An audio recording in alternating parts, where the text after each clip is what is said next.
first of all, don't be rude and say hello to Peaches. Peaches was a gift from my best friend back in school. Peaches because he loves peaches apparently, or says these beanie babies or whatever they're called. I like to carry extra in my backpack. I don't know where the backpack is, but Peaches, with such longing in its eyes. Anyway, yes, I did cut my hair. I don't know if it was obvious or not the length too much, but I did get layers because I think it's mandatory to reinvent yourself, and excuse any money spent on reinventing yourself after a tragedy or after some sort of life-changing event. Speaking of, I am here to share some snippets of what I've written since my mother passed. I'd just like to say you don't need to brace yourself for something devastating, because that's a weird thing about grief, right? Because there's a typical, I don't know, grieving that people expect of you, but grieving looks different on everyone, and there is no right way to grieve, and nothing can prepare you for all the complexities, for your study of that relationship you had with someone. Because I'm sure if my mother and I had a typical mother-daughter relationship that you see portrayed in like old movies, it's very different. It's not that. It's more like a friend, a best friend, someone I go cry to, and someone who holds me like I'm still a 1-year-old. And also like a roommate, someone fun to talk to, someone to laugh with. But I don't regret it either. I didn't have that typical mother-daughter, oh, you know, from your womb blossomed this child, and blah blah. I don't think that kind of relationship existed. But maybe that's why the loss is so much more profound in some way, because it's not because I need her as a mom, it's because she was a good human being or tried to be, and even when she failed, it was always easy to understand her and love her and whatnot. Anyway, so I'd like to share some little things I wrote. I was actually bracing myself to write something very devastating that would break my heart as I wrote it. However, again, like I said, I'm not able to write in this like sorrowful, mournful way. I think my family and I have been through a lot in the past few years. Death of a grandfather, my younger brother who's a special child, and he's been very sick, and my dad getting sick with cancer and that slow deterioration, and then my mom. It's all just been tragedy after tragedy, with not much room to breathe in between. So you know how I think it was Charlie Chaplin or someone who said life is a tragedy in close-up but a comedy in the long shot. And that's kind of how I feel while writing now. I'm unable to take it seriously. It just feels so, I don't know, like I have this imposter syndrome of some sort. Anyway, I missed you for the first time today at the bangle store outside the Padmavati temple in Tirupati.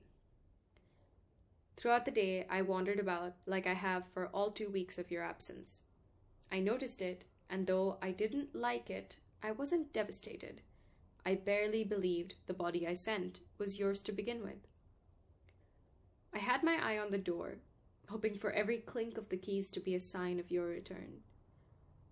I thought I would let you go like split ends grown and vanquished by a ruthless hairdresser. No, no, it's more like an evil dentist plucking out my front tooth, or a doctor amputating my limbs with no anesthesia administered. Grief has made me Frankenstein, your condolences sewing my open wounds. I wake up green and nauseous for the grief to escape me. My mother dies again and again in every breath of mine exhaled.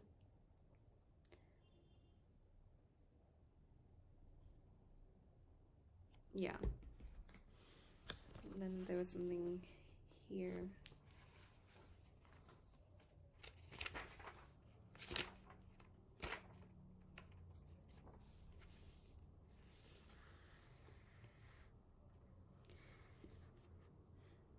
Many lilies have I bought, sought life when it was only death accompanying my years. Many a return have I tried and tested. I wandered about a nomad, newly bearing the heavy weight of names so unlikely mine, motherless for one, and orphaned two, isolated into a body of its own parent and baby, bottled into their hopes and dreams that will haunt as whole lifetimes incomplete. Its tangible bitterness, like a taste of it, confiscates my tongue.